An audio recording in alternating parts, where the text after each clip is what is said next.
So ನೋಡಿ R question ಅಲ್ಲಿ ನಿಮಗೆ ಇನ್ನೊಂದು ವರ್ಡ್ ಪ್ರಾಬ್ಲಮ್ ಕೊಟ್ಟಿದ್ದಾರೆ ಕ್ವಾಡ್ರಾಟಿಕ್ ಮೇಲೆ. If the sum of the squares of 2 consecutive positive odd integers, ಸರಿ ಫಸ್ಟ್ ನೀವು 2 ಕಾನ್ಸಿಕ್ಯೂಟಿವ್ ಪಾಸಿಟಿವ್ ಆಡ್ ಇಂಟೀಜರ್ಸ್ ನ ಅರ್ಥ ಮಾಡ್ಕೊಳ್ಳಿ. ಏನಂತ ಅರ್ಥ ಅಂದ್ರೆ ಕಾನ್ಸಿಕ್ಯೂಟಿವ್ ಅಂದ್ರೆ 1 ಆಫ್ಟರ್ 1 ಅಂದ್ರೆ ಒಂದಾದ್ಮೇಲೆ ಒಂದು. ಅದು ಎಂತ ನಂಬರ್ಸು? ಆಡ್ ಇಂಟೀಜರ್ಸ್ ಆಗಿರಬೇಕು. ಅಂದ್ರೆ ಆಡ್ ಇಂಟೀಜರ್ಸ್ ಅನ್ಕೊಳ್ಳಿ, 1 ಅಂತ ತಗೊಂಡಿದ್ದೀನಿ, 3 ತಗೊಂಡಿದ್ದೀನಿ, 5. ಇವಾಗ 1ಗೆ ನಾವು ಎಷ್ಟು ಆಡ್ ಮಾಡಿದ್ರೆ ನಮಗೆ 3 ಬರ್ತಾ ಇದೆ? 2 ಆಡ್ ಮಾಡ್ತಾ ಇದೀವಿ. ಅಗೈನ್ 3 ಪ್ಲಸ್ ಏನು 2 ಅಂದ್ರೆ ಏನಂತ ಅರ್ಥ?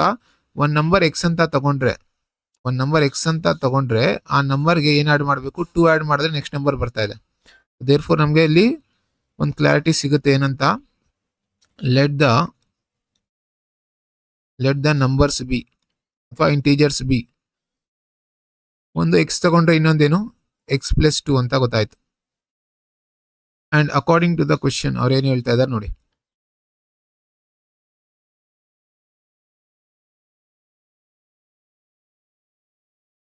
According to the question they are saying that sum ಮಾಡಬೇಕು. ಅಂದ್ರೆ ಏನ್ ಮಾಡಬೇಕು? ಆಡ್ ಮಾಡಬೇಕು. ಆಡ್ ಮಾಡಿ ಯಾವ್ದನ್ನ? ಸ್ಕ್ವೇರ್ಸ್ ಆಫ್ 2 ಅಂದ್ರೆ ಏನು 2 ನಂಬರ್ ತಗೊಂಡಿದ್ದೀರಾ, ಆ 2 ನಂಬರ್ನು ಸ್ಕ್ವೇರ್ ಮಾಡ್ಬಿಡಿ. ಅಂಡ್ ಅದಾದ್ಮೇಲೆ ನೀವು ಆಡ್ ಮಾಡಿ. ಸಮ್ ಅಂದ್ರೆ ಅಡಿಷನ್ ಆಫ್ ಯಾರ್ಯಾರು? Squares of those 2 numbers that will be equal to 290. Just you need to solve this one and you will get a quadratic equation. X square plus ಇಲ್ಲಿ a plus b whole square apply ಮಾಡಿ. A square plus b square plus 2ab ಅಂದ್ರೆ 2 2s are 4x that is equal to 290. So ಇಲ್ಲಿ x square plus x square like terms add ಆಗ್ಬಿಡುತ್ತೆ. 2x square plus ಇಲ್ಲಿ 4x standard form ಪ್ರಕಾರ. And ಇದನ್ನ ಈ side ಕರ್ಕೊ ಬಂದಾಗ ಏನಾಗುತ್ತೆ? ಮೈನಸ್ ಸಬ್ಟ್ರಾಕ್ಟ್ ಮಾಡಿದಾಗ ಏನಾಗುತ್ತೆ? 290 plus 4 ಅಂದ್ರೆ ಮೈನಸ್ 290 ಪ್ಲಸ್ 4 ಅಂದ್ರೆ ಸಬ್ಟ್ರಾಕ್ಟ್ ಮಾಡ್ತೀರಾ, it will be 286 equal to 0. ನಾವು ಇಲ್ಲಿ ಡಿವೈಡ್ ಬೈ 2 ಮಾಡ್ಬಿಡಿ on both the sides. So x square 2 table ಅಲ್ಲಿ 2 2s minus 2 1s 2 4s 2 3s. So ಇಲ್ಲಿ ನೀವು 143ಗೆ ಫ್ಯಾಕ್ಟರ್ಸ್ ಹುಡ್ಕೊಳ್ಳಿ. ಇಲ್ಲೂ ನಿನಗೆ ಅಂದ್ರೆ ಇದು ನಿಮಗೆ 2 ಅಲ್ಲಿ ಡಿವೈಡ್ ಆಗಲ್ಲ, 3 ಅಲ್ಲೂ ಆಗಲ್ಲ, ಯಾಕಂದ್ರೆ ಅಡಿಷನ್ ಮಾಡಿದ್ರೆ ಬರಲ್ಲ ಮಲ್ಟಿಪಲ್ ಆಫ್ 3. ಅಂದ್ರೆ ಇದು 7 ಅಲ್ಲಿ ನೋಡಿ. ನೆಕ್ಸ್ಟ್ 7 ಅಲ್ಲೂ ಆಗಲ್ಲ ಅಂದ್ರೆ ನೆಕ್ಸ್ಟ್ ನಂಬರ್ ಹೋಗಿ 11 1s 11 ಅಂದ್ರೆ ರಿಮೈಂಡರ್ ಎಷ್ಟು? 3 ಅಂದ್ರೆ 11 3s 33, ಇನ್ನೊಂದು 13 1s. ಸೊ ಇಲ್ಲಿ ಆಲ್ರೆಡಿ 2 ಫ್ಯಾಕ್ಟರ್ ಸಿಕ್ತು ನಿಮ್ಗೆ.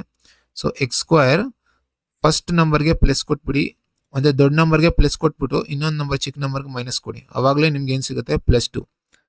X square plus 13x plus 11x minus 143 equal to 0. So ಇಲ್ಲಿ ಎಕ್ಸ್ ಕಾಮನ್ ತಗೊಂಡ್ರೆ ಎಕ್ಸ್ ಪ್ಲಸ್ 13 ಪ್ಲಸ್ 11 ಕಾಮನ್ ತಗೊಂತೀರಾ ಅಂದ್ರೆ ಎಕ್ಸ್ ಮೈನಸ್ ಅಂದ್ರೆ ಎಸ್ ಎಕ್ಸ್ ಮೈನಸ್ ಬರ್ತಾ ಇದೆಯಲ್ಲ ಇಲ್ಲಿ. ಓಕೆ ನಾನು ಇಲ್ಲಿ ಸಾರಿ, ನಾನು ಇಲ್ಲಿ ಸ್ವಲ್ಪ ರಾಂಗ್ ಮಾಡ್ಬಿಟ್ನಲ್ಲ. ಇಲ್ಲಿ ಏನಂತ ಬರಿಬೇಕಿರೋದು ಮೈನಸ್ 13 ಇದೆ, ಸಾರಿ ಪ್ಲಸ್ 13 ಇದೆ, ಬಟ್ ಮೈನಸ್ 11 ಇದೆ. ಇಲ್ಲಿ ಮೈನಸ್ 11 ನಾನು ಬರ್ದಿಲ್ಲ. ಮೈನಸ್ 11 ಬರ್ದಿಲ್ಲ ಅಂದ್ರೆ ಇಲ್ಲಿ ಪ್ರಾಪರ್ ಆಗಿ ಬರಿಬೇಕಿದೆ. Plus 13x minus 11x. ಇವಾಗ ಕರೆಕ್ಟ್ ಅಲ್ವಾ? ಸೊ ಇಲ್ಲಿ ನಾವು ಮೈನಸ್ ಕಾಮನ್ ತಗೊಂತೀವಿ, minus 11. So minus into minus plus, ಇವಾಗ correct. So X plus 13 common ತಗೊಂಡ್ರೆ remaining will be X minus 11 that is equal to 0. So answer will be X equal to minus 13 and X equal to plus 11. Negative ತಗೊಂಬೇಡಿ, ಯಾಕಂದ್ರೆ ಅವ್ರು positive ಅಂತ ಹೇಳ್ಬಿಟ್ಟಿದ್ದಾರೆ. So X equal to 11 ಅಂದ್ರೆ therefore the integers are ಒಂದು X ಅಂದ್ರೆ 11, ಇನ್ನೊಂದು ಅದಾದ್ಮೇಲೆ ಪ್ಲಸ್ 2 ಆಡ್ ಮಾಡಿ ಅಂದ್ರೆ 13. ಇದನ್ನ ಒಂದು ಬಾಕ್ಸ್ ಅಲ್ಲಿ ಡಿಸ್ಪ್ಲೇ ಮಾಡಕ್ ಇಟ್ಬಿಡಿ. Actually this was easy compare to age ಮೇಲೆ.